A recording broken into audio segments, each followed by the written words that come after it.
বন্ধুরা, আজকে কিন্তু বীভৎস গরম পড়েছে। গরম বলতে কি বলো তো, ঘাম হচ্ছে শরীরে, এতটা গরম লাগছে। হ্যাঁ, তাই ভাবছি একটুখানি ঠান্ডা কিছু খাই, মানে বাড়ির তৈরি ঠান্ডা, বাইরের কিছু না। অনেক থামস আপ খাওয়া হয়েছে।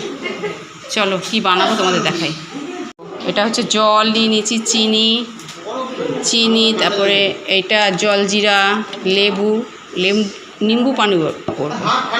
ওই এইটা দেবো না, হ্যাঁ ঠান্ডা জল দেবো। আর এটা হচ্ছে বিট নুন। তাহলে ঠান্ডা জল দিয়ে করবো। আচ্ছা, অল্প করে একটু ঠান্ডা জল দিয়ে দিই, কেন যেটা বানাচ্ছি নিম্বু পানি, ঠান্ডা জল না হলে ভালো লাগে।